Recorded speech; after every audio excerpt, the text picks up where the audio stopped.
Assalamualaikum warahmatullahi wabarakatuh. Perkenalkan, nama saya Mikael Rahul, NIM F 2019-01-177, kelas C4, mata kuliah Kimia Medisinal 1, dosen pengampu Dwi Syahfitra Ramadan, S.Pharm, M.S.Pharm. Di video kali ini saya akan menjelaskan mengenai hubungan struktur dan aktivitas antibiotika. Untuk mempersingkat waktu, mari kita masuk saja ke materinya.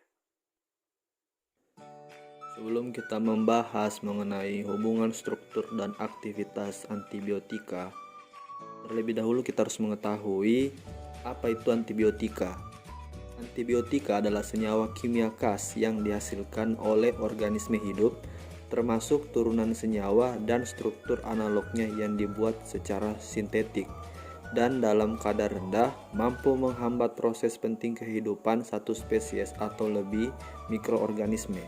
Pada awalnya, antibiotika diisolasi dari mikroorganisme, tetapi sekarang beberapa antibiotika telah didapatkan dari tanaman tinggi atau hewan.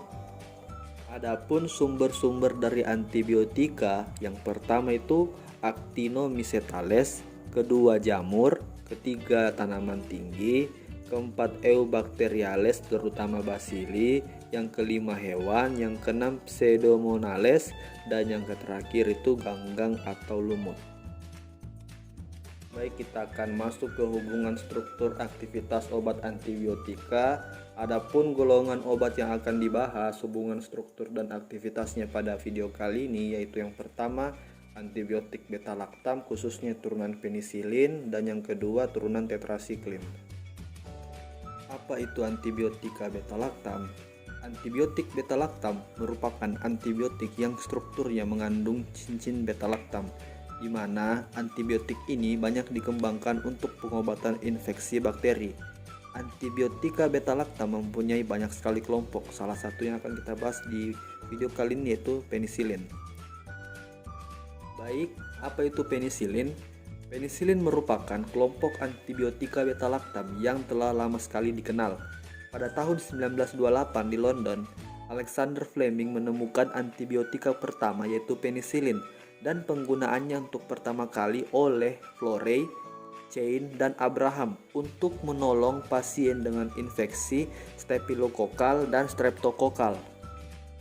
Penisilin diproduksi oleh beberapa jenis jamur, seperti jamur Penicillium notanum, Penicillium chirsogenum, dan beberapa jenis jamur yang tergolong di dalam genus Streptomyces. Adapun contoh obat dari turunan penisilin yang sering kita jumpa itu yang pertama amoxicillin, yang kedua ampicillin, dan contoh yang lain itu adalah penicillin G dan penicillin V. Adapun hubungan struktur dan aktivitas turunan penisilin itu yang pertama, aktivitas antibakteri penisilin itu bergantung pada keutuhan cincin beta-laktam. Kedua, terbukanya cincin beta-laktam itu dapat mengakibatkan seluruh aktivitas antibiotik dari penisilin itu akan hilang. Yang ketiga, kestabilan terhadap asam dan beta-laktamase itu tergantung pada struktur dari penisilin. Yang terakhir, penisilin yang tahan asam karena adanya gugus penarik elektro, misalnya gugus fenoksi yang terikat pada rantai samping amino, di mana gugus tersebut dapat mencegah penataan ulang penisilin yang menjadi asam penilat jika terjadi dalam suasana asam. Oke, itu tadi hubungan struktur dan aktivitas antibiotika beta-laktam khususnya penisilin. Kita akan masuk yang materi kedua, itu turunan tetrasiklin, di mana antibiotika turunan tetrasiklin merupakan turunan oktahidronaftasen yang terbentuk oleh gabungan 4 buah cincin serta memiliki 5 atau 6 pusat atom C asimetrik. Turunan tetrasiklin merupakan antibiotika poten yang memiliki aktivitas berspektrum luas baik terhadap bakteri gram negatif maupun bakteri gram positif. Oleh karena itu, tetrasiklin merupakan obat pilihan untuk berbagai macam penyakit infeksi. Adapun contoh obat turunan tetrasiklin yaitu yang pertama doxycycline, yang kedua minocycline, dan yang ketiga tetrasiklin. Adapun hubungan struktur dan aktivitas turunan tetrasiklin, yang pertama cincin D harus merupakan cincin aromatik dan cincin A harus tersubstitusi pada setiap atom karbonnya dengan tepat untuk kepentingan aktivitas dari tetrasiklin itu sendiri. Yang kedua, cincin B dan cincin C dapat mentoleransi perubahan substituen selama sistem ketoenol pada C11, C12 dan 12A tidak berubah dan terkonjugasi pada cincin D-fenol. Yang ketiga, cincin B, C, dan D-fenol merupakan sistem ketoenol yang sangat penting dan cincin A harus memiliki sistem ketoenol yang terkonjugasi. Dan yang terakhir, secara spesifik cincin A mengandung trikarbonil, di mana suatu gugus ketoenol pada posisi C1, C2, dan C3.